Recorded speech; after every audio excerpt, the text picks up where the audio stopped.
আসসালামু আলাইকুম ওয়া রাহমাতুল্লাহি ওয়া বারাকাতুহু। নাহমাদুহু ওয়া নুসাল্লি আলা রাসূলিহিল কারীম। আম্মা বা'দ। সম্মানিত দিনী ভাই এবং বোনেরা, পবিত্র মাহে রমাদান আমাদের একেবারে সন্নিকটে। It's knocking the door. আল্লাহ রাসূল সাল্লাল্লাহু আলাইহি ওয়াসাল্লাম এবং সাহাবারা রমাদানুল মুবারক আসার 2 মাস আগ থেকেই কবে রমাদান মাস আসবে এজন্য ব্যাকুলতা প্রকাশ করতেন, উদ্গ্রীব হয়ে থাকতেন যে আমরা রমাদান পাবো কিনা, কখন রমাদান আসছে। এবং ওনারা পড়তেন আল্লাহুম্মা বারিক লানা ফি রজব ওয়া শাবান ওয়া বাল্লিগনা রমাদান। অর্থাৎ হে আল্লাহ, আপনি রজব এবং শাবান মাসে আমাদের বরকত দিন এবং রমাদান পর্যন্ত আপনি আমাদেরকে পৌঁছে দিন। আমাদের সালাফরা রমাদান আসার 6 মাস আগ থেকে, অর্থাৎ একটা বছরের 6 মাস ওনারা অপেক্ষা করতেন কবে রমাদান আসবে, উদ্গ্রীব হয়ে থাকতেন, ব্যাকুলতা প্রকাশ করতেন।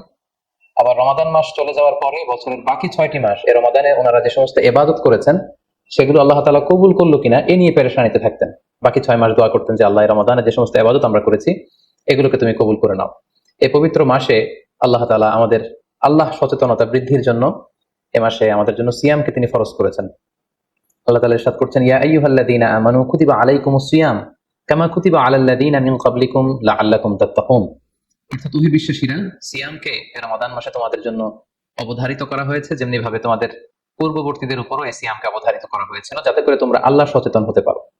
এই আয়াত থেকে বোঝা গেল এই পুরো রমাদানুল মুবারকে যে আমরা সিয়াম উদযাপন করি বা সিয়াম পালন করি, এই সিয়াম বা রোজা পালনের মূল উদ্দেশ্য বা প্রাইম অবজেক্টিভ হচ্ছে আল্লাহ সচেতন হওয়া। এই সিয়াম আমাদেরকে আল্লাহ সচেতন বানায়। এই সিয়াম আমাদের মধ্যে এই ফিলিংস, এই ভাবনা, এই চিন্তা বা এই চেতনাটা নিয়ে আসে যে আমরা এটা ভাবতে শুরু করি যে আল্লাহ ইজ ওয়াচিং মি, আল্লাহ ইজ অবজার্ভিং মি, আল্লাহ আমাকে দেখছেন।